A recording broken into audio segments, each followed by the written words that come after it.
Why is actively managing your money overrated?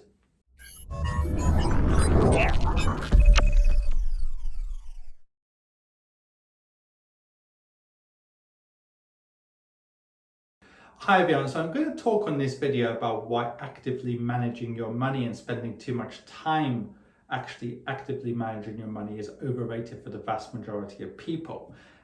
Before doing that, if you're a high net wealth individual or an expat in particular, go over to adamfire.com and you can see what I can offer people, which actually leads me directly onto this video. And that's that when most people become my client, they either become my client because they don't have time or they don't feel they have the expertise. And I think for the vast majority of people out there, they don't have both things in conjunction. And even if they do, they're not factoring in the ROI of time. Now, what do I mean by that? If you think about the vast majority of people, it's a bit like me when it comes to something like law. If I wanted to kind of find out a lot of things about law or accounting or whatever, it might actually take me so much time that it's just cheaper to kind of use my accountant, for example. And I think when it comes to finances as well, for the vast majority of people, they don't either know enough about finances to manage their own finances actively, or they do, but it takes them a lot of time.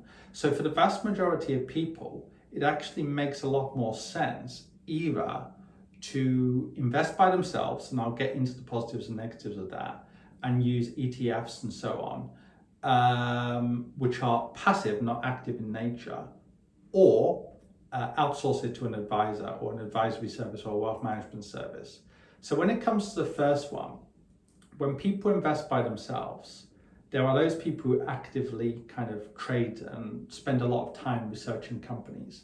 And the vast majority of them do not beat the stock market. And even if they slightly beat the stock market, the time factor is key. Adjusted for time, they don't beat the stock market.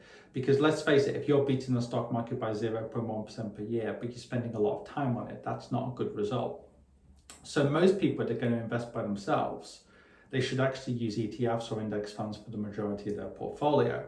Most people, though, unfortunately, can't just buy and hold for, say, 50 years. A lot of people, they panic sell when the markets go down, they get too excited or whatever. So a lot of people do not have the emotional kind of stability to kind of invest in the market. When the markets are going up and up and up and up, they often do, but let's look at recent years where it's been a crazy time, when there's been 2 or 3 kind of major crashes and corrections, and also many good times as well for the market.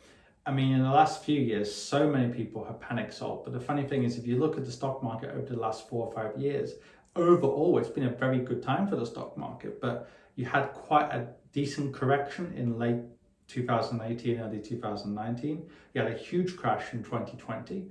And now you've had another reasonably sized correction this year, although it's come up a bit now.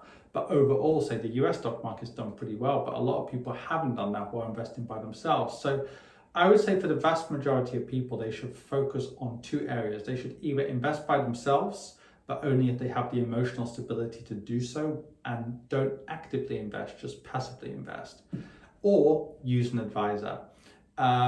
There are exceptions, obviously. There are some professional investors who can do this, but I would say it doesn't make sense for most people. If people want to do it though for another reason, like they find finance interesting, they find researching companies interesting, I think that's fine. But then it's better to have, say, 5 or 10% of your portfolio, which is going to be actively managed. You're going to take a bigger risk with that portion, maybe of the portfolio. You're going to spend more time, and the main reason you're going to do it isn't for the return adjusted for time. I think that's fine. Where people get themselves into trouble is more if they try to actively manage 100% of their portfolio.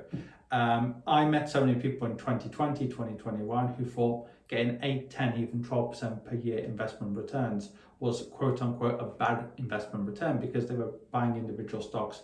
They thought the good times would keep rolling. They thought they could keep, picking stocks like Tesla and so on. And obviously it didn't last. So I would avoid all those kind of things. I would actually just make sure you either outsource it to an advisory company or invest by yourself in a more passive nature.